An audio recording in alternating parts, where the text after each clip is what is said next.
It's the Opperman Report. Join digital forensic investigator and PI Ed Opperman for an in-depth discussion of conspiracy theories, strategy of New World Order resistance, high-profile court cases in the news, and interviews with expert guests and authors on these topics and more. It's the Opperman Report. And now, here is investigator Ed Opperman.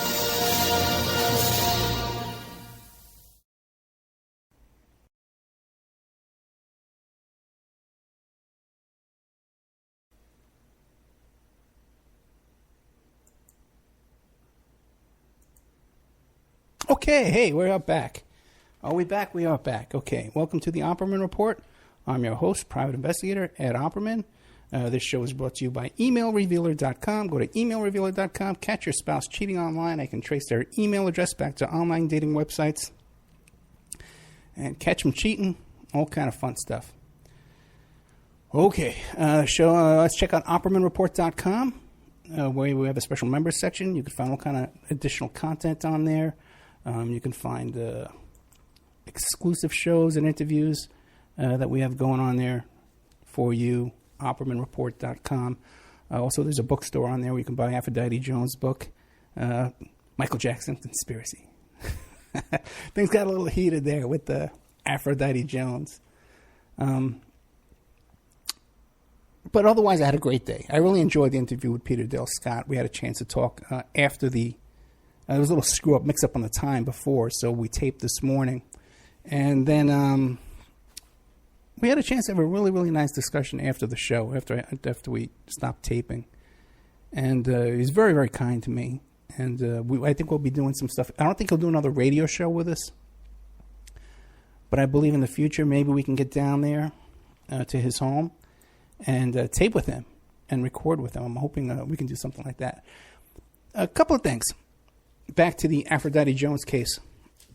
I've been fighting with a lot of people lately, I know. God, I'm just trying to get along with everybody. Trust me. A couple of things about the Aphrodite Jones and the Michael Jackson case. First of all, I want to disclose that around that period of time, I had done some work in the Lacey Peterson case. I had done some investigative work, tracing emails and internet-type investigations for the family of the victims, and some witnesses and stuff. And then later on, Mark Garagos was the defense attorney in that case, and I guess he got wind of the work that I did. He was very impressed by it, and he sent me a lot of work over the years around that period of time. Nothing lately, but. Does that mean a lot of work? I got to disclose that. I have no problem with Mark Garagos or his private investigator who was working for him around that time. I even have some work I did for the Jackson family that I've done. So I think I'm open-minded about this. I really do, and I think I've looked at this carefully. One thing about dangling a baby outside of a window,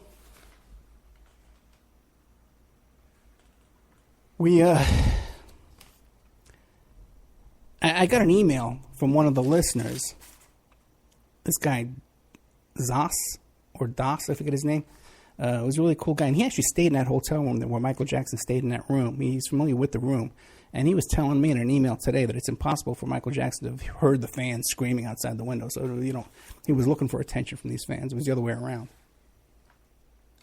One more thing that is I'm a real stickler about,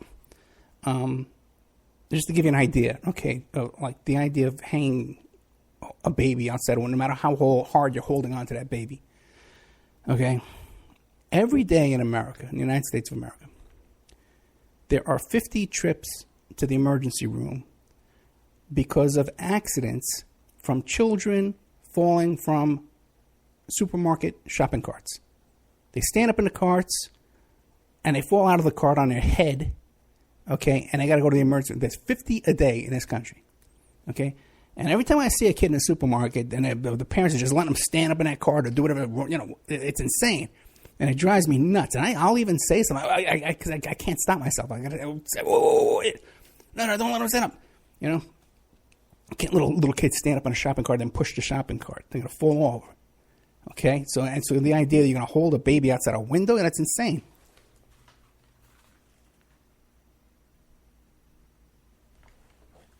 Give me a break. You need a smack for doing that.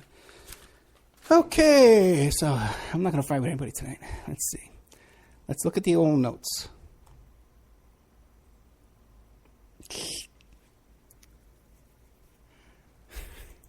Okay, let's see. Okay, go to the notes. A lot of stuff going on this week. Very, very busy week. Let's just end the thing with Agenda 21. Let's put Agenda 21 to bed, please. Okay, because I'm getting a lot of nasty comments about Agenda 21, and people want to send me articles about it, and they want to send me YouTube videos about it, links to books about it. Okay, here's where we are now with Agenda 21. I've read it, okay? Don't tell me you've read it, okay? And then when I tell you, okay, what page is it on that you have a problem with, and you can't tell me what page, and then you send me to a YouTube video or a book or something, okay? That's all that's happening. Don't BS me. Don't tell me you read it when I know you haven't read it, okay? We started off Agenda 21, and all the contrails are in there, and depopulation, and all that stuff in there, private property, all that stuff's in there, right? I read it, none of that's in there, and now people say, yeah, Ed, we admit it's not in there, but there's this other stuff. Communitarianism is in there. Okay, all you guys are reading about is opinions about the document. And then this doesn't mean now that I'm in favor of New World Order, blah, blah, blah. Here's where we are right now, okay? I've read it. If you're going to tell me you read it, tell me what page you got a problem with. Give me a page citation. I'm going to write up a whole paper on this thing, by the way. And I'm going to go on a little tour. People want to interview me all the time. I turn them down. I can pick up the phone one day. I'll get on 10 shows. Okay? Agenda 21, the whole thing drummed up about Agenda 21 is complete and utter BS. Where we are right now is you got to show me. You got to prove it to me. If there's something in there you don't like, give me the page citation. I'm going to tell you a little quick story. By the way, tonight, I don't know, I was requested to tell about my experience with the Howard Stern show. I might talk about that. I might talk about something else. I don't know. We're going to see how things go. If I end up in a good mood tonight, I'll tell the Howard Stern fun stuff. If I want to turn into an angry maniac tonight, I'll tell you the other stuff. But let me tell you about something. I talk a lot about how when I was a kid, I was getting started in the PI business. I got hooked up with this private investigator in Brooklyn. And before I moved into his office, and he was letting me use his office space to run my little business out of there, he was a friend of mine. He's an old man, a little older guy, but he's a friend of mine. I liked his wife. I liked his mother-in-law. I knew his family. People would come to visit. It was a fun place to hang out. So for whatever one reason is, okay, one night I went by there. I remember it was the evening time. And I remember pulling up, and there was like a bunch of Lincolns and Cadillacs out in front. And I go in, and I could tell things were tense. Something was going on. And they had told me about a case they had worked on about this guy who was facing multiple murder charges. And he hired the former prosecutor, federal prosecutor, Puccio. His name was Thomas Puccio. You can look it up. And Puccio got him a deal. He was going to do 15 years in prison for murdering these three guys. And he thought that was a great deal. In fact, he paid like $15 million to get that. But my friends, and there was another guy there, a very famous guy who was very famous in doing bug sweeps, wiretap sweeps. They call it TCIM, some nonsense they call it now. But back then you called it counter surveillance or bug sweeps or that kind of stuff. And that's, my friend did that for a living. And there was a guy there who was a legendary guy. He's a legendary guy today. And they were all sitting there and there's this big mafia guy sitting there and a couple of his thugs and goons standing around. And these weren't like young thugs and goons. These were like serious guys. The air was thick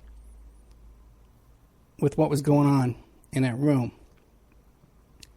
I'm a young kid, and I said, okay, my friends are in trouble. I'm going to stay, let's fight, let's go down together. All right. But they told me, no, you gotta go, you gotta get out of here. Because it's definitely a smart thing to do when you're 50 years old, to de-escalate, not to escalate. I'll never forget. I'm sitting there in that room, and here's this guy. He's going to go to prison for 15 years anyway, for 3 murders. And he's calling these people on the carpet, and he's telling them, show me how it is they wiretapped me when you went in and you swept for bugs, and then show me the kind of bug it is. What kind of wiretap did they have that you couldn't find? How did they do it? Show me. You got to show me. Because there comes a point where you know you're being BS'd, okay? And you got to draw the line and say, no. I'll pay you to show me. Show me. Okay? And let me tell you something. That had a big effect on my life. Okay? And I learned back then, you don't BS your way through stuff. That's where we are with Agenda 21 tonight. If you got some information, okay, rather than accuse me of that and claim you read this and claim you read that and show me some stupid book and some stupid video, show me what page it's on. That's where we are. The discussion ends right there. And it's not just Agenda 21, all right? Because I have the same problem when I was talking about it. I don't believe everything's a false flag. Well, then you must be in favor of taking away our guns. I don't think it's a plan to take away guns right away. Well, okay, now I'm repeating myself because week after week, these are some things that piss me off. But I got to tell you, a couple other things came up this week. Now, they had this thing here this week in Las Vegas, the Hyperloop, okay?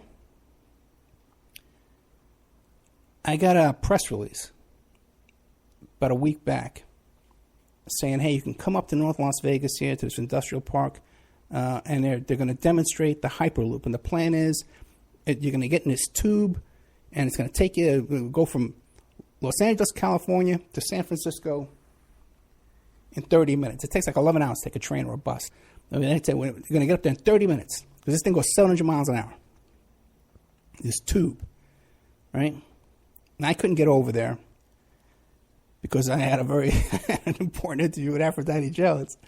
I couldn't get over there, but it turns out that my friend is the one who's local here. She does the PR, and she does a little PR gigs. You know, she did it for, who's that guy?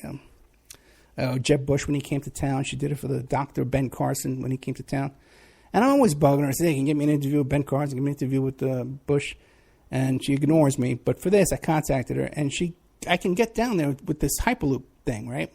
That even though this demonstration's over where they invited all the press and they invited me to come down, that I can get a special tour of this thing and to meet some of the people involved and go down there and film it, and then we'll use it for the future, okay? But it got me to thinking. Because you hear these guys like John Lear, and they're saying 20 years ago, 30 years ago, that we have the underground, these hyper tunnels, these tubes, go back and forth across the country, blah, blah, blah, right? And the tubes, which is the kind of thing they're talking about building here. The same thing, right? Now, the guys behind this Hyperloop thing, these are not novices. These are not nobodies. One of these guys is Elon Musk, who's the founder of PayPal. He's the boss of SpaceX and Tesla Motors. Okay? These are not guys, this guy, the guy from PayPal here in town, when Clinton comes to town, he goes to his house and visits him at his house. By the way, I lived by that house, too. By the way, it was in Seven Hills, in my old, where I used to live, my house.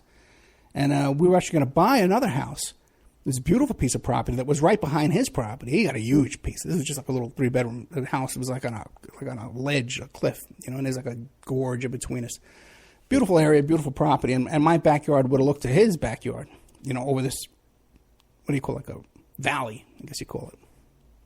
Because there are all these mountains and hills and valleys out here, So, my point is, about the Hyperloop, is you got these guys claiming that we already have these tubes. Well, why wouldn't these guys here and now who just did this demonstration for the Hyperloop, why wouldn't they be able to contact people like Bill Clinton and say, hey, hand us over the technology for the Hyperloop so we can do it, we can copy it?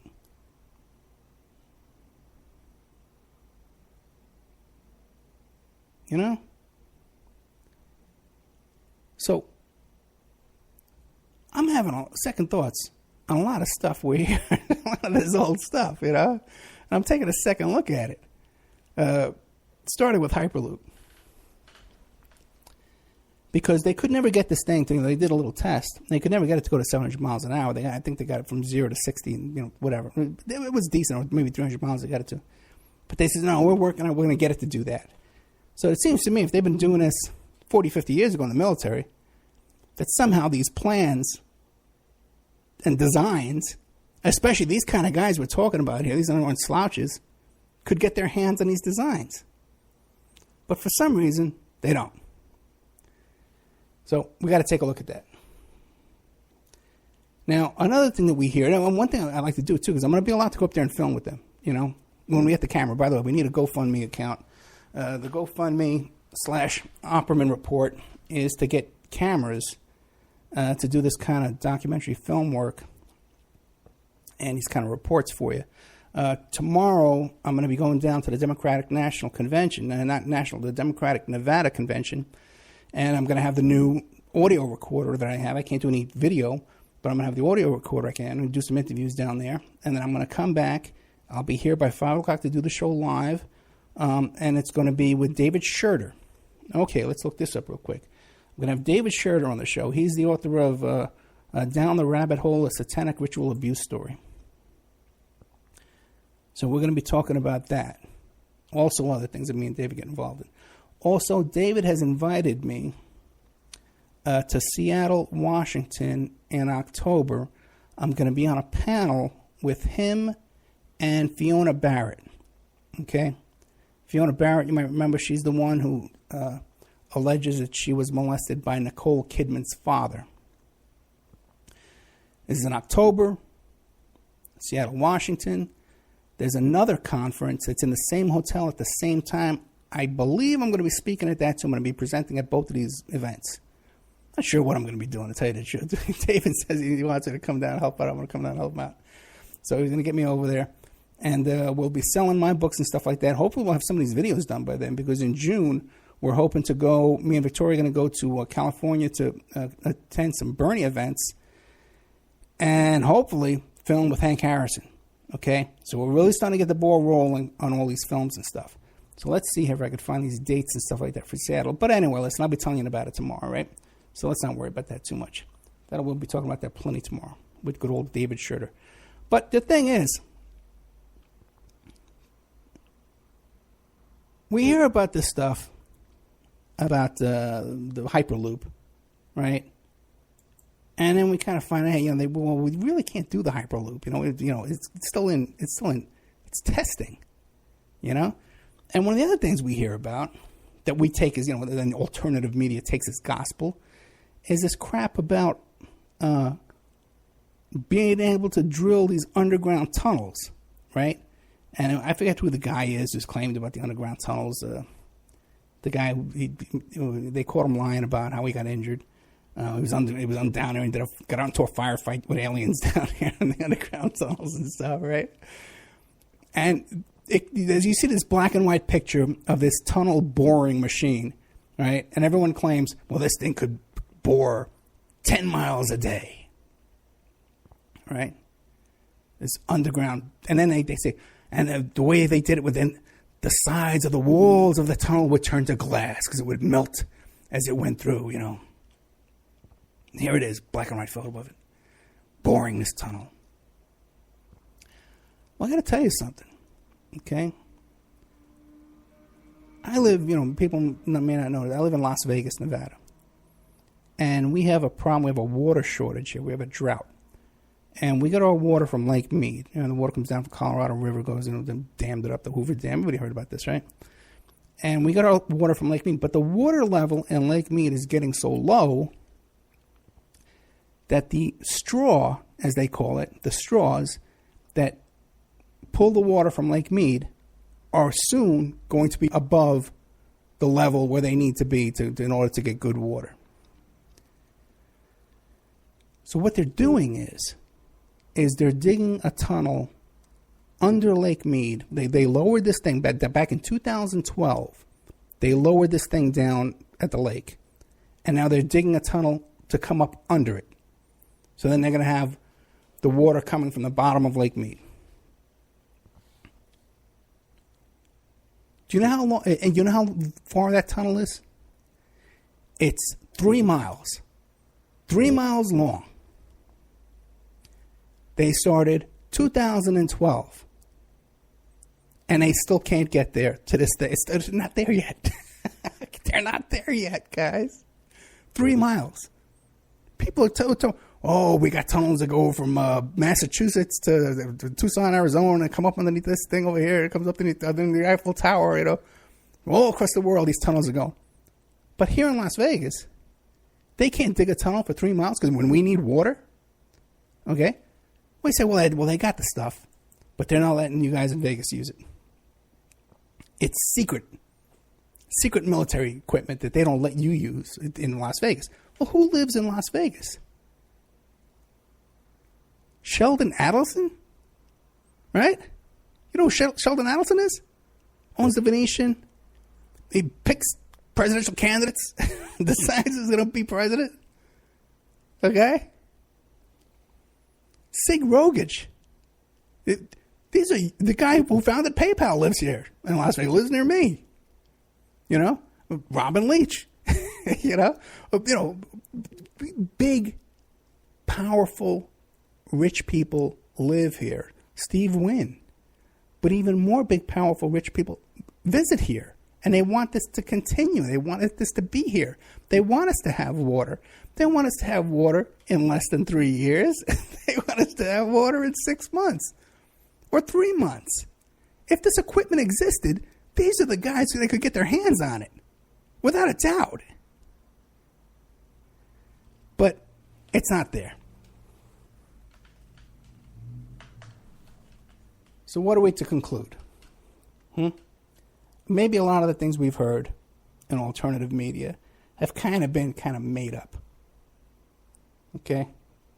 People just kind of making things up. Maybe they make things up, okay, because they're crazy. Okay? Maybe they're just liars. Okay?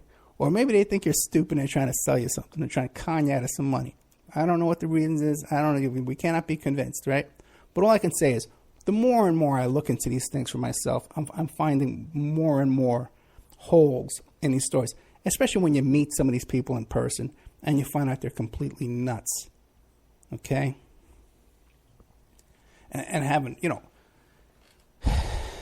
very public meltdowns, and very publicly and clearly off their medication and having going through a manic depressive phase, okay, where they're on a manic tear for several days in a row, and then a depressive tear several days in a row. And some of this is just too obvious just to ignore and just to overlook.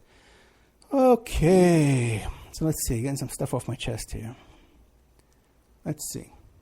Don't forget those shopping carts, very dangerous. Okay. Getting worried. Oh, you know what? I might be able to do both Howard Stern and the ice cream truck story. I don't know. I don't know if I want to go through that ice cream truck story. Let's see what time it is here. 7:23.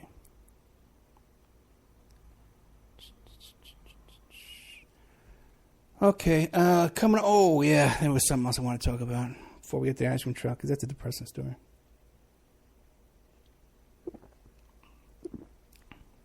Some breaking news today.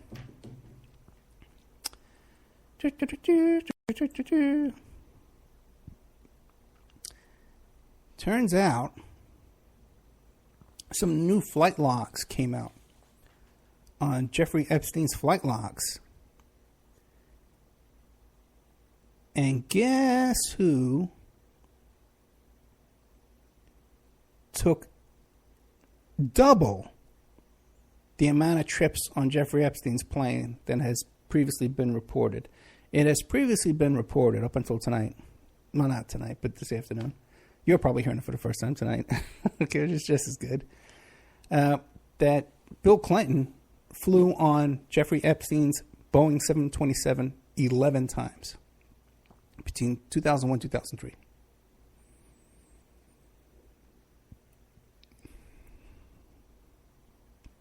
Turns out now it's 26 trips, more than double. So whatever Bill Clinton was doing with convicted sex offender, pedophile, Trump buddy, Jeffrey Epstein, he was doing it twice as many times as been previously reported. For 5 of those trips, for whatever reason, former President Bill Jefferson Clinton, B.J. Clinton, you might want to call him, William Jefferson Clinton, ditched his Secret Service detail on 5 of those trips. And why would you want to ditch your Secret Service detail? You tell me. I'm going to be interviewing, we're going to be doing a show about Jeffrey Epstein information. I'm going to be interviewing a woman named Conchita Sarnoff, okay? And she's the director of the Washington, D.C. based nonprofit group Alliance to Rescue Victims of Trafficking. And she's the author of the upcoming book, Traffic King, about Jeffrey Epstein. Okay? According to her, and she would know because she's in his business, that Epstein was a well-known pedophile way before Clinton ever got onto a plane with him. This is what she tells me. So we're going to have her coming on the show.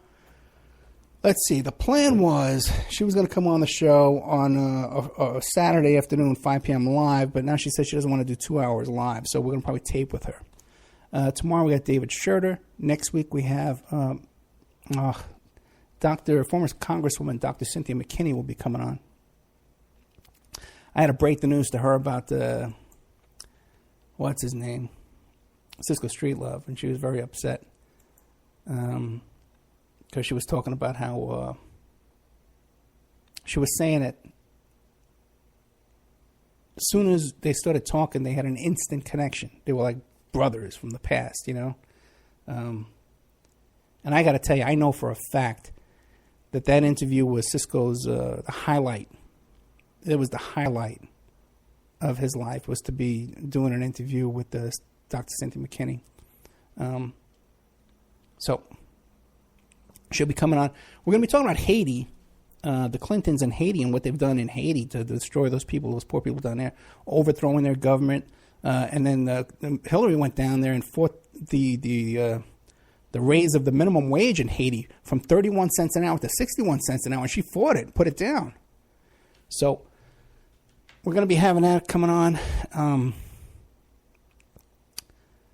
Oh, boy. That's going to be coming on next week. Okay. Might be a good time to take a commercial break because I'm a miserable SOB lately. Let's just call it what it is.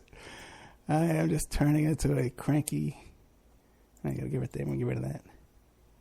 Get rid of that gun. Remove. Okay, remove. Okay. We'll be right back after these messages.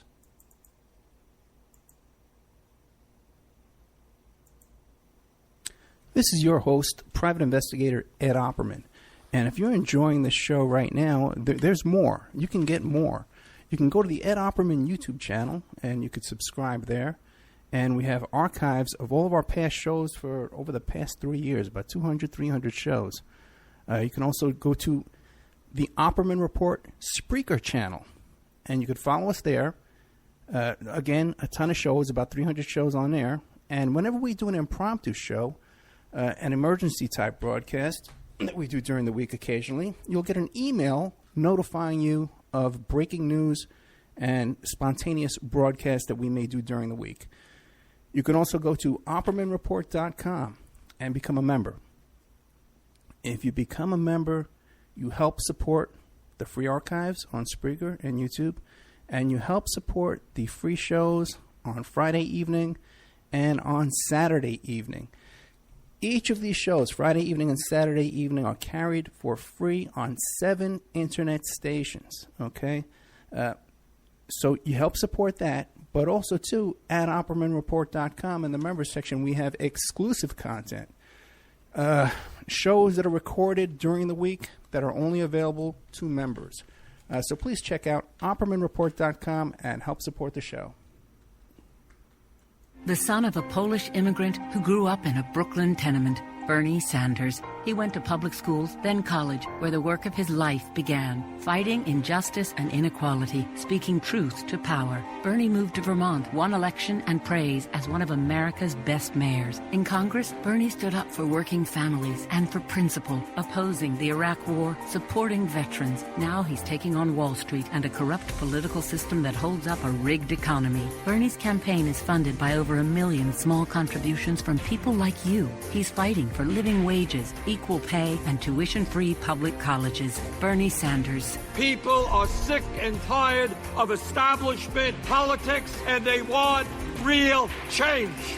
Bernie Sanders, husband, father, grandfather, an honest leader, building a movement with you to give us a future to believe in. I'm Bernie Sanders, candidate for president, and I approve this message. Paid for by Bernie 2016.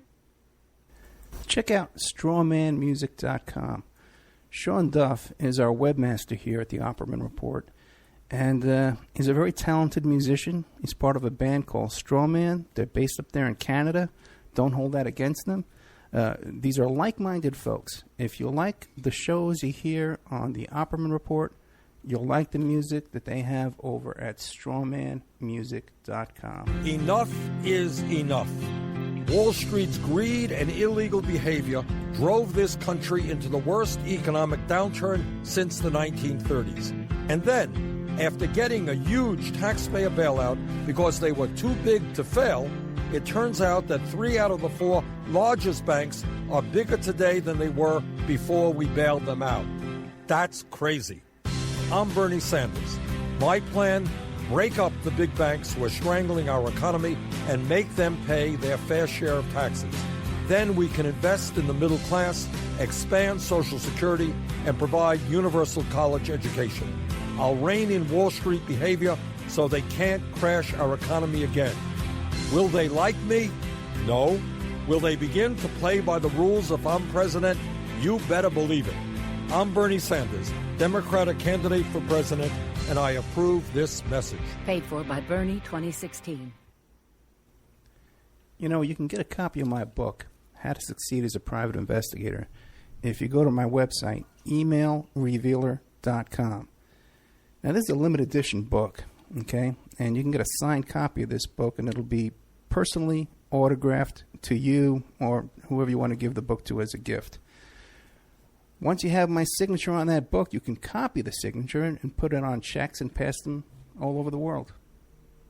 Emailrevealer.com. Get a copy of my book, How to Succeed as a Private Investigator. He's fought injustice and inequality his whole life. Bernie Sanders. As a college student, he was arrested for challenging segregated housing. Bernie marched with Dr. King and thousands of others for civil rights. In Congress, Bernie stood up for working families on health care and jobs. Now he's taking on Wall Street banks and a corrupt political system that keeps in place a rigged economy. Bernie Sanders, a reformer who believes in ending racial profiling and mass incarceration so the justice system works for everyone. Bernie Sanders. There is no president who will fight harder to end institutional racism and reform our broken criminal justice system. Bernie Sanders, an honest leader building a movement with you to give us a future to believe in. I'm Bernie Sanders, candidate for president, and I approve this message. Paid for by Bernie 2016. Okay, welcome to the Opperman Report. I'm your host, Private Investigator Ed Opperman. Okay. Got 26 minutes left. 26 minutes. I can do that.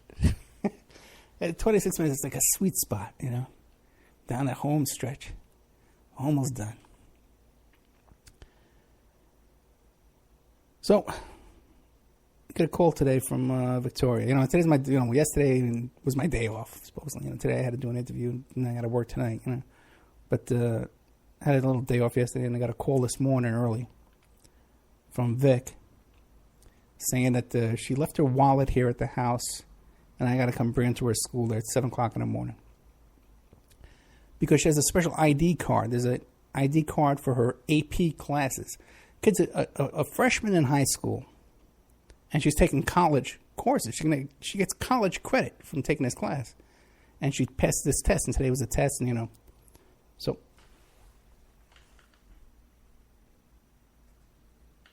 and how cool is that? And I was just thinking about how differently, you know, her childhood is from my childhood. You know, like, you know, we live in a pretty nice neighborhood. We got parks here. We got a desert. You got nice weather, trees, you know. And meanwhile, I grew up in the Bronx, you know, in the same building with Africa Bambaataa, you know, was raping all these kids we hear about now, right? You know, and, you know,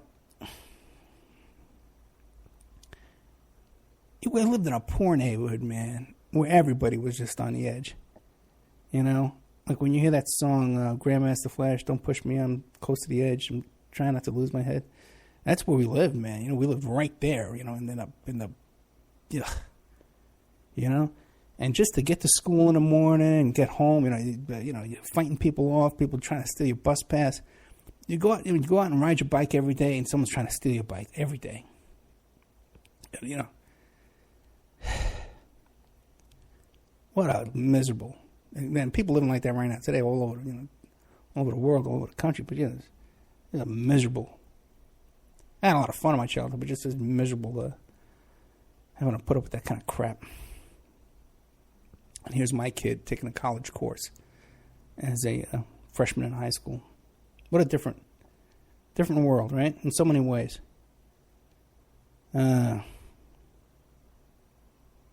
I might want to throw in here real quick, too. You know, I'm very, you know, one thing about people don't understand. Like when I get a little short-tempered on Facebook or on Twitter or something like that, and I'll delete somebody. I'll block them right away. And it's not that I get mad because I disagree with you, because the people I like, that I'll block you, too. See, the thing is, if I didn't create, this didn't come by accident, okay? I didn't get a huge Facebook following and a huge YouTube and a radio presence. None of this came by accident. I worked. I built this. This is something I built from labor. This is my work, you know? In order to get the Facebook and following and that kind of stuff, the internet presence that I have, I wrote 600 articles on private investigator stuff years before I ever did a radio show in order to develop this following, to develop this base, this traffic that I generate every day. Okay? I have an article that I wrote about obtaining cell phone records. The average person doesn't care about this, but in my field, this is an impressive article. It has over 500,000 views on one directory, and it's been downloaded another 1,000 times on top of that and posted all over the place. You know, there were days I would spend the whole day writing articles about, you know, PI stuff. It's where I get to a point where I got this social media platform. It's my platform for me to use for my agenda, okay? And I know there's a lot of people out there, little shortcut artists, who want to post things on my wall and post things, you know, on my blogs and stuff like that, you know, and capture my audience for their agenda, okay? You know, I'll warn you a couple of times, I'll delete you a couple of times, and then that's it, you're gone. Because it's mine. I built that platform, okay? And when you try and take advantage of that and use it for your agenda, you're taking your hand and you're putting it in my pocket, and you're removing it from my pocket and putting it in your pocket. And that's not going to happen. Okay? That's not going to happen. And you're talking to a kid who had to fight to keep his bicycle every single day. So the idea that I'm 53 years old now and I'm still fighting, it's nothing to me. But the point I was trying to make is the difference in my childhood and Victoria's childhood.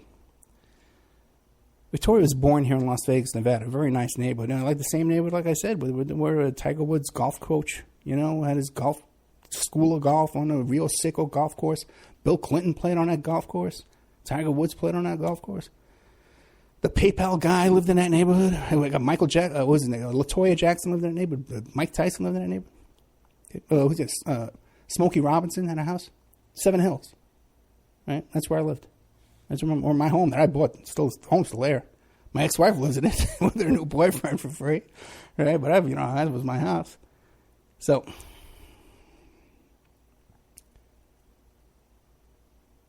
her life growing up was a lot different than mine in a lot of ways, but not in some ways better, some ways worse. I can remember when Victoria was a little baby. You have these memories of your little kid. I got right now in front of me. I got her the mouse pad is Victoria when she's about 4 years old, and she's holding this little rose with her arms folded. We went to take a picture at one of those picture places at the what do you call it, the department store. And every kid, you got all these milestones, these first things that they've done. First time they tie their shoes.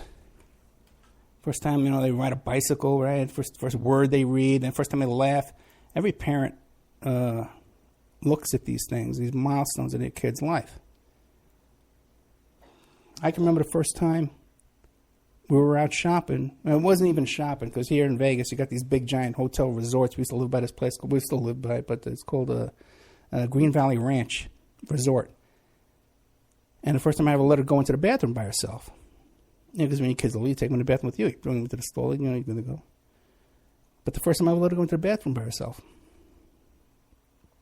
First time we went to Chuck E. Cheese, and I let her climb up that tunnel all by herself.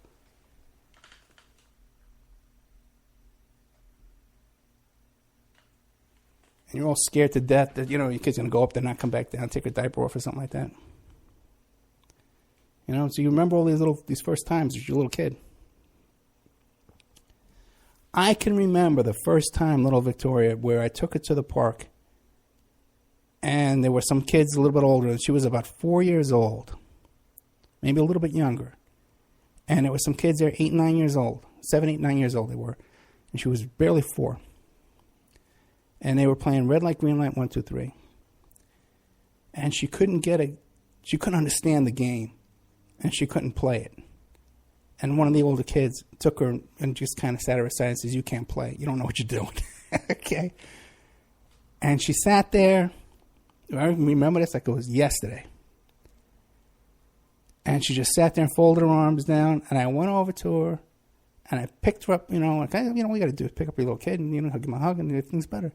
And she pushed me away. I could not make it better.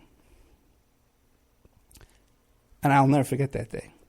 This is the one time, the first time, I couldn't make it better for my little girl. I also remember the time we were at the Sprinkle Park in Black Mountain in Henderson, Nevada. And we here in Nevada, you got these sprinkle parks, public parks, but they have water parks. They're free to go to. And there was a little sprinkle park, and this is the big sprinkle park. We used to call it the big one, the purple one with the pirate stuff. And we'd go there, the ice cream truck would come, and you go buy ice cream. And it was one day I said, you know what? She's big enough. 4.5 years old, right? But she's big enough to take the dollar bill and wait online and buy ice cream by herself. I mean, I'm standing there watching, of course. I'm in a little blanket 20 feet away. You know me, I'm obsessive about these guys that they begin with. I'm watching her away. She's waiting in line. And she had already started preschool, so she was very cognizant of the kids cutting in line. No cutting. So she's not going to let anybody cut in front of her. She got her dollar bill. She knows what she wants. She's bought it before, right? And she's going to get the change. She's going to run back and bring the change back to me. The success. Right? And she did it. I watched her do it. The first time she ever bought ice cream. She bought it from this lady in his ice cream truck. You know what the lady's name was?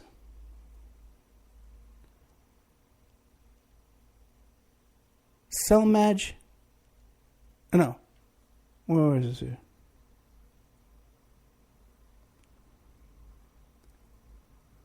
Where is this? I know this lady's name. Deshira Selmaj. I don't know how you pronounce it. Deshira. The last name is Selmaj. She was Albanian. Her husband's name is Zyber. She was 42 years old when Victoria bought her first ice cream from the ice cream truck.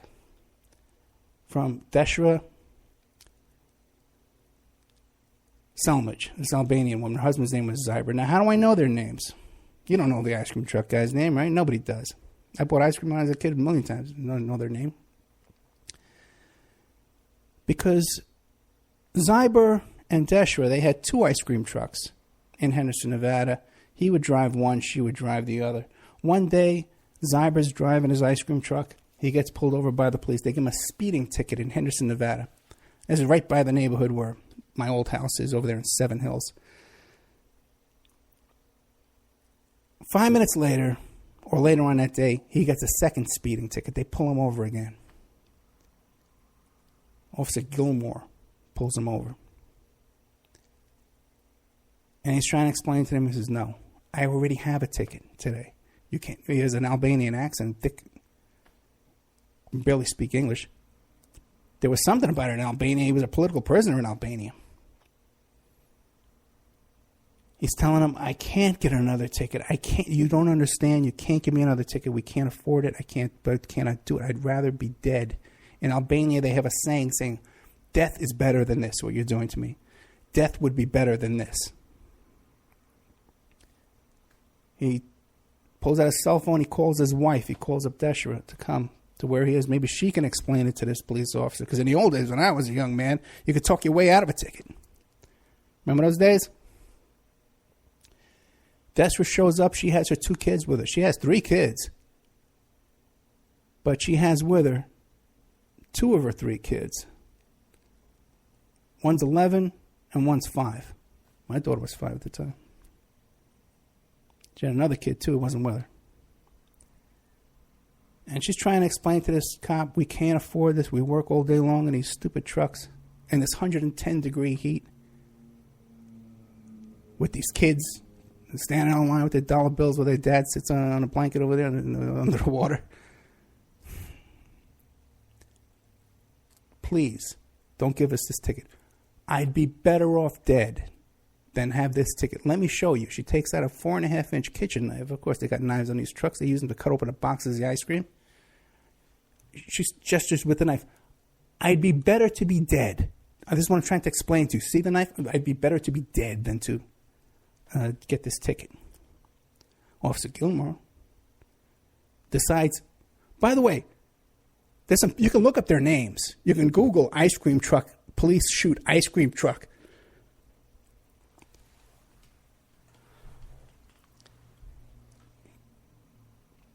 Lady in Henderson, Nevada. And you could see what these people looked like. This woman was 5 feet tall, not even 80 pounds, and her husband was no bigger. These are tiny little people. Officer Gilmore thinks he needs backup. He calls 10 cops. 10 cops come. This is a spot I drive back and forth 100 times. It's right by my old house. It is within view. Victoria has a little boyfriend now who's with her on the debate team. This kid named Alex is a great kid. I have to drop him off, pick him up and drop him off in front of his house. His front porch, you can watch where this woman was killed. This 42-year-old woman with 3 kids. She got 2 of these kids with her. Officer Gilmore fears for his life because this tiny little lady got a 4-inch knife, kitchen knife, and she's begging him. Witnesses said at one point she was down on her knees begging this man. But he needs backup.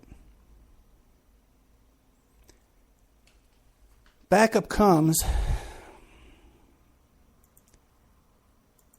and 23-year-old Luke Morrison, who's an Iraq War veteran, is backing up his buddy Gilmore. 23 years old. Got to show the other boys, right? You're down for it. Right? These 10 cops were in fear for their life from these the Selmages. And they decide they got to taser Deshra, and they're going to hit her with a taser.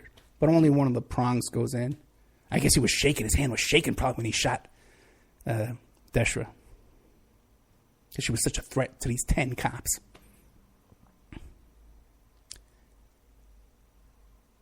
Luke Morrison, 23 years old, an Iraq War veteran, shot her. pulled out his .40 caliber Glock and he shot her. Killed her.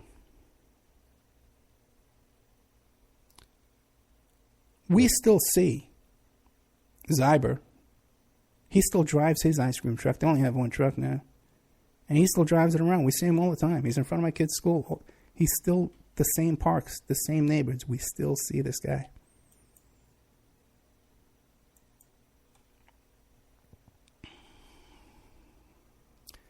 I saw this happen that night, by the way. I was driving back from dropping Victoria off at her mother's house. And I was driving to I was staying with roommates at the time.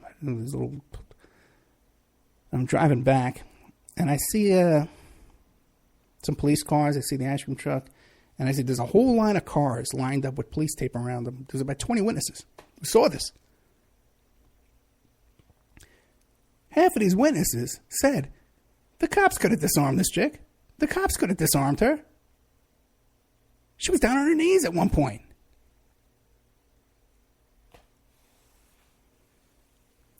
But, of course, like every other police shooting here in Henderson, Nevada, was ruled a justifiable homicide by the police. The city of Henderson did award Mr. Zyber Selmage, with $700,000, and he talks about how he went out and bought some parakeets for his kids, or parrots, whatever they were, And you could see pictures of these two. They're little people. He looks like he's 70 years old. The guy was 40 years old. He's my age now, 50 years old. The guy looks 20 years older than me, easy. I could knock down both of them with a feather. And I'm a mess these days. I'm out of shape. You have no idea.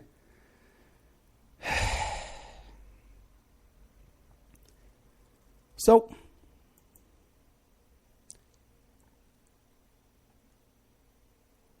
that's our memory of, by the way, to Alex, too. He remembers that as well, man. He remembers that day that they shot the ice cream truck lady. Because he saw all because it went on all day long. The police were there all day long. And so, my childhood in the Bronx, right, is a lot different than Victoria's childhood here in Henderson, Nevada, because they never shot my ice cream truck guy. And you want to know why? I told the story on the air right here a couple of weeks back. I pulled a gun on some cops in my apartment, and I didn't get shot. It was like 1985, 87 in New York. I've been in plenty of fights with cops from the time I was 15 years old, to about 30 years old.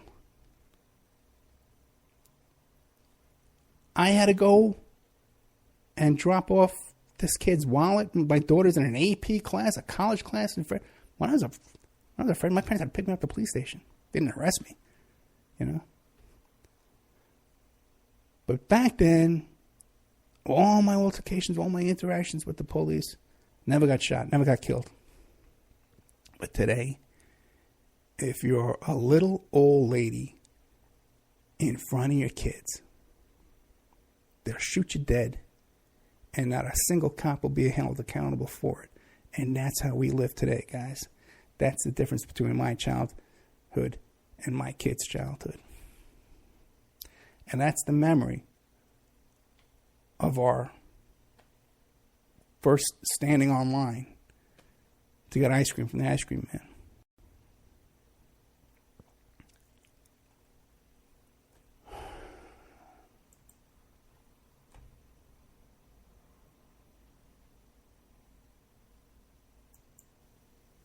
This is your host, private investigator Ed Opperman.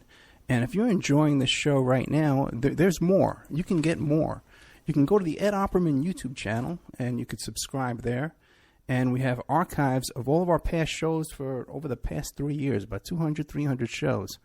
You can also go to the Opperman Report Spreaker channel, and you could follow us there. Again, a ton of shows, about 300 shows on there.